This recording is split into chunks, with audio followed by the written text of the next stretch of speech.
So I had this thought the other day while I was in the midst of adulting. Like when everything is coming at you from different angles, you have the to-do list, time constraints, and just all these things weighing on your shoulders, being overwhelmed and tired and just feeling the real feels of being an adult. And at that moment, I felt like, my gosh, when was the last time I didn't feel like this? And then it triggered me to go back to childhood. And the thought that came to me was, why on earth would I ever want to rush through that wonderful period of time where really everything was off my hands and go to this point? Like, why was I rushing through childhood wanting to be an adult so quickly? And I mean, I realize that's because we live in this fantasy. There's this illusion of what adulthood is. It's this amazing period of our lives where finally we are in control. We get to do what we want, when we want. No one is telling us what to do. No one's putting any pressure on us. No one's saying this way or that way. It is all on us. We get to make the decisions. We are in charge. Hoorah. Right? Wrong. Well, not completely wrong. Yes, you have all that freedom and that independence. You do get to make all the choices. It is all on you. But with that being said, it is all on you. Because you have all of the responsibility of life that is on you. All of the things that you have to do in life to be an adult, to be a human, to take care of a family, to do work or whatever is on you. So with those two levels, they kind of not cancel each other out, but definitely the responsibilities of adulthood kind of put a shadow on that beautiful illustration of what an adult should be. And like, don't get me wrong, adulting, being an adult has wonderful moments. Yes, there is that freedom and that independence where you really get to make your own choices and stuff. But you do have so many responsibilities, some that you were prepared for and some that you weren't. And like the ones you were prepared for, I would argue that like your family or your parents or whoever kind of warned you about, like people who were like, hey, don't rush to grow up too quickly. It's the best time of your life or whatever, went in one ear and out the other. Or like your parents, when they would warn you like, oh yeah, you want to buy that thing? Cool. You can do it when you have your own money, when you can pay for it. Or, hey, money doesn't grow on trees. Or, hey, do you get stock in the electric company? Because you left the lights on and the air is cold and all this is running and it costs money. So you knew eventually you would have to make money to pay for things and to pay bills. And like you have these chores that you do or these jobs around the house, the doing the dishes, the laundry, the cleaning your room, whatever it was, eventually that would fall onto you as an adult when you had your household and you were running it. Whether or not you knew how deep it went or how much you had to do, you knew that eventually that was coming for you. But there were other parts of life that I feel were left out. Like there were some parts of being an adult that I think were not clear. Even if you knew what it was vaguely, you didn't know how deep it went. You didn't know the whole picture and how much that would encompass your life. And I would argue like taxes, figuring out insurance, maybe figuring out how to do your credit score, get credit to begin with, and then get a credit card that works. All these things, I mean, maybe you did know that. They're the kind of the harder things that they don't teach you in school. Those things we weren't fully informed about. And we kind of had to figure out on the fly, which I feel is unfair. And the number one thing on my list that is the bane of my existence almost, not the bane. Well, yeah, no, I would put it up there. Top 5 things that I loathe most about being an adult is the fact that we have to figure out what we are going to eat for dinner every single day for the rest of our lives. There's no way around it. You cannot escape it.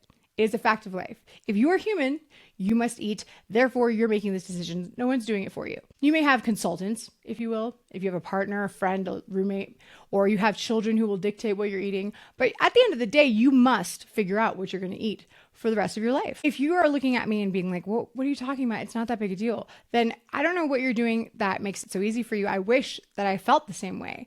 But I know a bunch of people, friends, family, people that I just talked to randomly, the lady who does my hair, Meredith, we were just talking about this. We literally were talking about how we have to figure this out.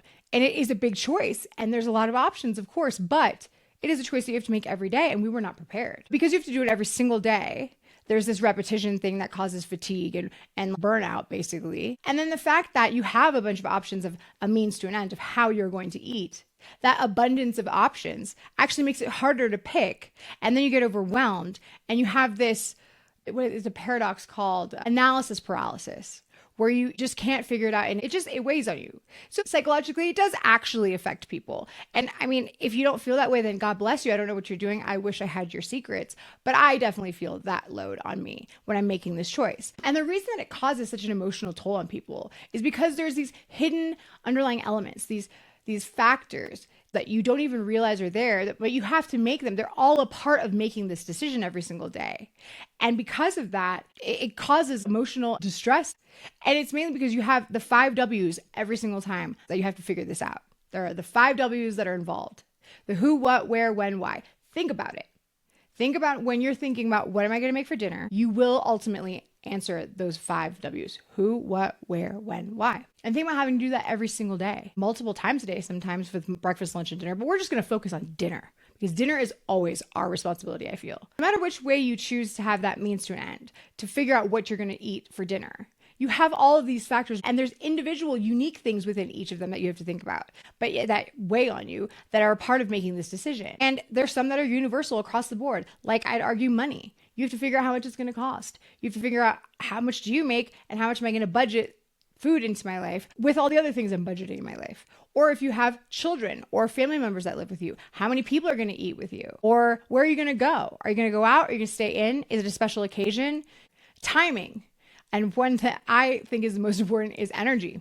We're exhausted. There's so much on our plate already. When are we going to figure out cooking? Are we going out? Like, when is it going to happen? Between schedules, whether it's your schedule, your kid's schedule, whatever's going on, you have to figure all of that out. That's just the beginning of it, though. Let's just take cooking, for example. Like, that's allegedly the healthiest, the most cost-effective, whatever. Let's say we're doing that. You have to think of a recipe. Okay, where are you going to come up with this recipe? Is it off the dome? If it is, God bless you again. But I don't think you have like 365 days worth of recipes in your head. If you do, wow. Or are you getting a cookbook online? All of those options, not great. Or do you do what I do?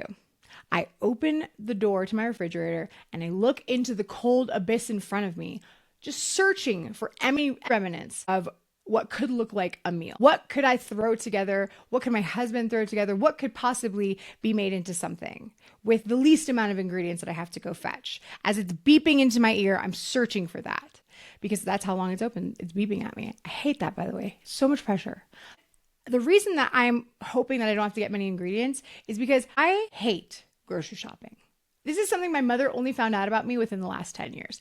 I hate it. I hate the whole experience. So when I go grocery shopping, I'm going to the one that I know, where I know everything is. I have my list in hand. I park. I'm in and out as fast as possible. I'm planning strategically so that I'm going at a time when there's not a whole bunch of people there, because that makes it worse. And I am making it as quick as possible. Not everyone feels that way, because my husband, he loves it. He loves the whole process. He wants to make it an event, a grocery store journey, a little experience for him. He goes through every aisle. He's looking for what's available, what's new, what's on sale, what looks interesting, what could he play with, whatever it is. He loves to meander. He loves to graze.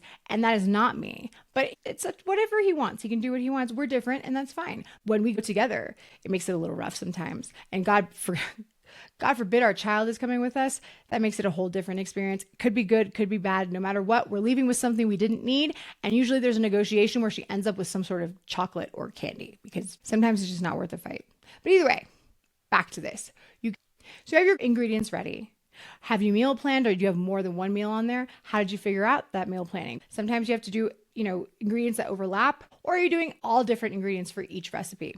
That's your choice. Seems like a lot, but then you figure out, which grocery store am I going to? Am I going to the one where one-stop shop, closest one like me that I know like the back of my hand, or I want produce here, protein here, whatever. All those options. You could do any of them. Well, when are you going? You have to figure out time-wise. Everyone's busy. Are you going in the middle of the day? Are you going after work, before work? Are you going on the weekend? Is it between like your kid's schedule or a meeting that you have? Whatever. You have to figure out the timing. You're home, you're prepping your food. Are you prepping all in one day? I have a friend who preps all one day, all of her food for the whole week. She cooks as much as she can ahead of time, and then she does some cooking throughout the week, but it's all done in one day. I wish I was that organized. I am not. I have another friend who goes every single day to the grocery store, depending on what he's making, and then does it that day. Also cannot do that. Too much chaos, I guess. Or maybe you decide altogether, I'm not going to go grocery shopping. It is the 21st century. I'm going to go and use this wonderful thing called Instacart. And they're going to bring me my ingredients, which honestly, valid choice. I've done it often, but I call that a risky decision. You have to really think of like Do I have other options with me, or am I depending on this grocery list to be fulfilled by this one person? Because often a couple scenarios happen. One, they go to a grocery store that doesn't have the ingredients you have. Then you better have your replacement items listed, because if you don't, they're going to breeze through it, or you have to sit on your app, communicate with this person about all the things, and they send you pictures, and there's all this time going back and forth, which then was it really worth it to do the app? Or they don't bring it at all, it's a missing item, or they bring you that item. Let's say that you need an avocado for a recipe. That avocado is brought to you, but that avocado is rock hard. You are not eating that avocado for minimum 5 days. So now you have no avocado. Are you the key ingredient? God, I hope not. Because then you have to go to the grocery store and the whole process starts over again. But like, then you have to cook. How are you going to cook? Are you doing the stove? Are you doing the oven, the grill, instant pot, whatever you call it? There's so many things. You see, that was just cooking. And that was just the things that I could think of when I went down this TOT, this train of thought. But there's so many other variables that you don't even think about. But like there's going out to eat, which is expensive and requires social engagement, or like pre-made foods that some people do at grocery stores, or the food delivery services like HelloFresh or whatever. And maybe you have a private chef. But at the end of the day, all of those things have their own components, their own factors that you have to think about that make it hard. And at the end of the day, I argue you still have to make the same decision. What are you going to have for dinner? We're all back at square one. It's just this never-ending cycle of terror, of just a choice that you don't want to have to make forever. Or at least I don't want to have to make forever, because it's not my favorite choice. There's no escaping it. There's no way out of it. You must face the question at hand, no matter what. And it's just too much. There's just too much to think about. We already have so much on our plates as humans. Life is already hard. Adulting is really difficult sometimes. Responsibilities, all these things. This decision, we should have been prepared for. Someone should have told us that this is what was going to happen forever.